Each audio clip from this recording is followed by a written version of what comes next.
Eu queria, em primeiro lugar, deixar uma posição com relação às medidas que foram sendo tomadas pela Previc ao longo do tempo.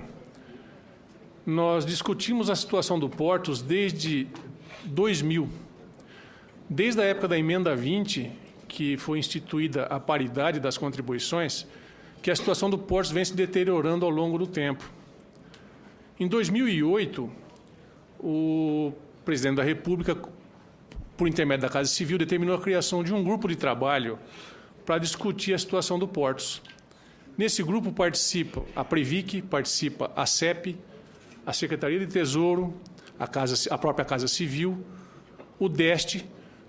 Esse grupo, além na época, tinha também representantes da própria entidade, que era o grande subsidiador das nossas informações. Na época também, o presidente Lula determinou que se aportasse na entidade os recursos necessários para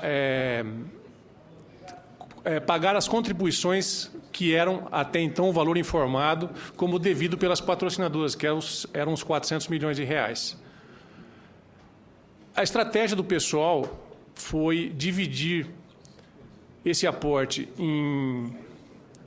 em algumas parcelas, ficou definido para 3 anos, para também cobrar da entidade uma série de medidas que já tinham sido traçadas em 2003, quando encerrou a administração especial que havia lá, para que, na tentativa de se achar uma solução para o Portos. Então, foi exigida uma série de providências.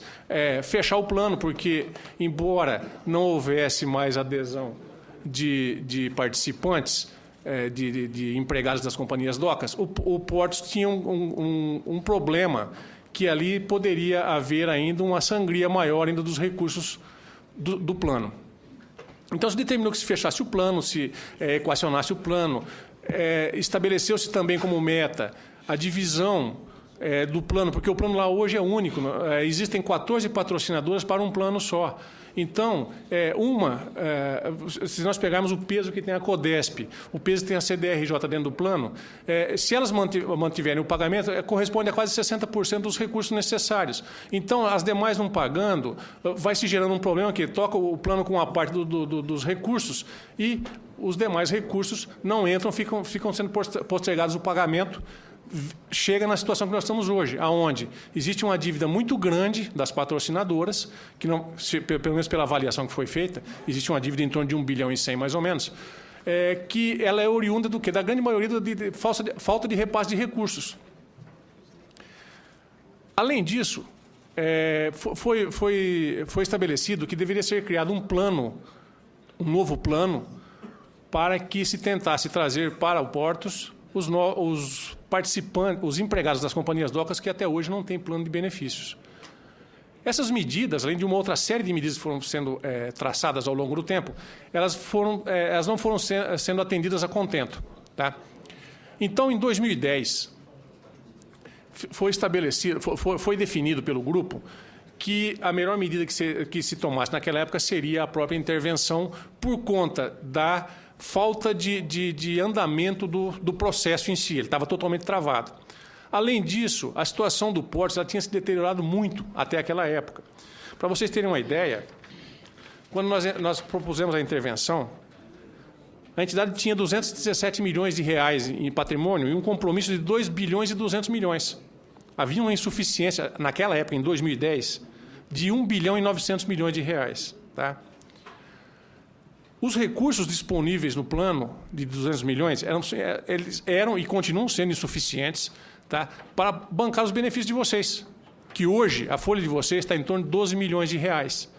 Mais o custo mensal da entidade, que foi reduzido o custo também à ação do próprio interventor que lá se encontra, tá? Mas ele gira em torno de 1 milhão de reais hoje ainda. Não tem como se sustentar o plano na situação que ele se encontra. Tá? Hoje, o plano ele tem somente 69 milhões de reais em recursos disponíveis, tá? De um patrimônio de 200 milhões. Ele paga esses 13 milhões de despesa, mas o que ele arrecada das patrocinadoras e o que rende os investimentos, há um desencaixe mensal em torno de R$ 8 milhões. Então, se percebe que os 8 milhões, ele, em comparação aos 69, ele é muito rápido o consumo desse recurso. As medidas que o interventor tomou ao longo desse 1 ano e pouco que ele está lá dentro, olha, foram renegociados todos os contratos, quer seja de advocacia, de locação, de assessoria jurídica, todos eles com redução de valores, tá? Foi feito o início de um processo de reformulação da área de tecnologia da entidade, tá? O programa tecnológico era muito defasado. Existe um custo para se implantar isso, e ele vai ser implantado ao longo do tempo. Não vai ser somente pela intervenção, com certeza vai sobrar medidas a serem implantadas pelos próprios diretores que virão a suceder a intervenção no futuro. Tá? Está sendo feito um novo recadastramento dos participantes, está sendo feito uma recuperação de valores. Havia muito valor depositado em recursos, em depósitos judiciais, que está sendo feita uma recuperação desses valores como forma de tentar reforçar o caixa do plano de benefícios. Tá? Hoje, o Portos ele tem uma insuficiência de R$ 3 bilhões. Tá? Esse é o número que é necessário para que o plano volte a se reequilibrar novamente. Esses 3 bilhões de reais, é necessário frisar também que existe um reflexo de alguma coisa em torno de uns 300 milhões de reais que foi proveniente da redução da taxa de juros. Hoje é quase impossível, sem que você parte para um risco muito grande, conseguir um retorno de 6%. Então, essa taxa de juros foi reduzida para 5%. Tá? Como já foi citado aqui pelo Dr. Mário, pelo Dr. Renato, a FGV foi contratada pela ABEP e pela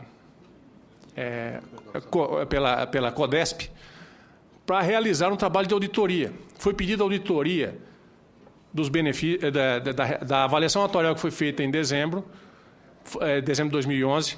Foi pedido a auditoria da dívida das patrocinadoras, porque a dívida das patrocinadoras... Quando houve a decisão do presidente Lula de aportar os 400 milhões, esse foi o valor informado como sendo a dívida das patrocinadoras.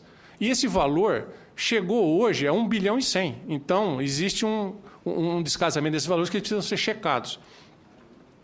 E foi contratada a auditoria, o cálculo da reserva de serviço passado, porque lá nunca foi pago o serviço passado dentro do plano.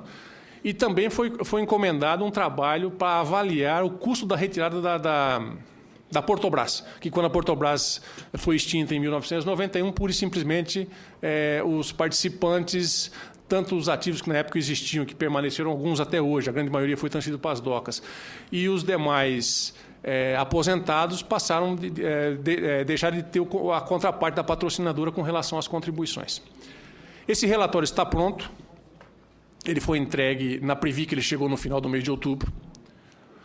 O grupo de trabalho que foi constituído em 2008, que ele é ativo até hoje, foi definido que teria 2 semanas de prazo para que todos os órgãos envolvidos, a CEP, nós, a Previc, o DEST e a Secretaria do Tesouro, se manifestem sobre esse relatório. Tá? Após esse prazo, vai ser feita uma reunião com uma nova reunião desse grupo para se definir, dentro do que está nos cálculos efetuados, o procedimento que vai se adotar com relação ao Portos. A Previc, no momento, nós estamos na fase de espera, porque dependendo da decisão que esse grupo venha a tomar com relação a esse relatório da FGV, é que nós vamos nos movimentar. Estamos preparados, nós, Previc, assim como a intervenção, para implantar o plano de recuperação que venha a ser proposto. Tá? Então, nós estamos também, embora numa situação, desculpando, um pouco mais confortável que vocês, porque vocês estão numa certa angústia, mas nós também estamos aguardando a decisão desse grupo, a decisão, lógico que é uma decisão do governo, para o tratamento que nós vamos dar ao Portos. Tá? É isso que eu queria.